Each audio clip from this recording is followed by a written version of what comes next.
I'm Ron Paul. I'm a congressman from Texas, serving in my 10th term. I am the champion of the Constitution. You get the sense that the country is desperate for someone to show us the way. Not the old way, not the same way, but a new way.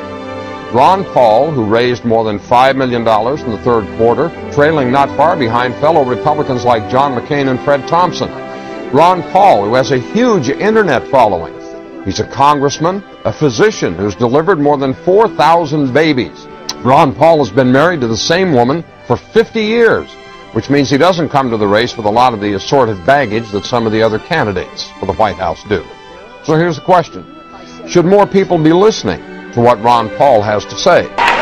We have allowed our nation to be overtaxed and overregulated and overrun by bureaucrats. The founders would be ashamed of us for what we're putting up with. Matter of fact, if you look at every single problem we're facing today, it's because of the lack of respect for the rule of law and the Constitution. John writes from West Virginia, yes, more people should listen. A rarity. A man of principle, integrity, and high values running for president. Exactly what America needs in this day and age. If you were president, would you work to phase out the IRS? Immediately. That's what they call a softball. And you can only do that if you change our ideas about what the role of government ought to be.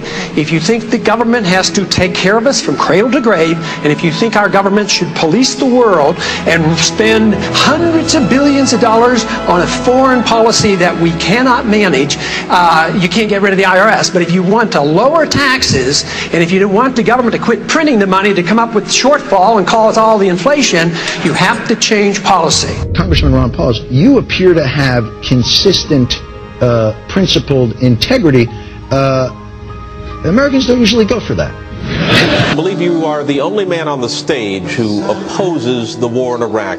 Are you out of step with your party? Is your party out of step with the rest of the world? If either of those is the case, why are you seeking its nomination? Well, I think the party has lost its way because the conservative wing of the Republican Party always advocated a non-interventionist foreign policy. No nation building, no policing of the world. Republicans were elected to end the Korean War. The Republicans were elected to end the Vietnam War. There's a strong tradition of being anti-war in the Republican Party. It is the constitutional position. It is the advice of the founders to follow a non-interventionist foreign policy. Stay out of entangling alliances. Be friends with countries. Negotiate and talk with them and trade with them. Our foreign policy has what the CIA calls blowback. It has unintended consequences. You can go back to 1953 when we put the Shah into power, or us supporting Osama bin Laden and radicalizing the Islamics to go after the Soviets, and that comes back as blowback. Peace is a powerful message, especially after the war has been going on and the people wake up and realize how many people die and how much it costs. Logic tells us that we can make a better world in a much easier way than causing wars. You just never heard this logic from someone who's actually going to run the country.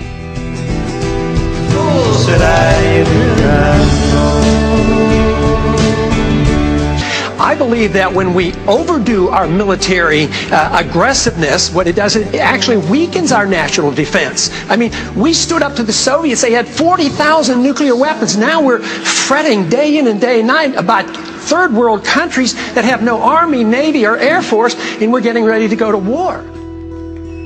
Ron Paul says to a lot of people eager to hear this message, you can be anti-war and be a conservative. In fact, he says, if you're a real small government conservative, you have to be anti-war. His message is resonating, including, interestingly enough, from soldiers. According to one study, Congressman Paul received more campaign cash from members of the military than did any other Republican presidential candidate.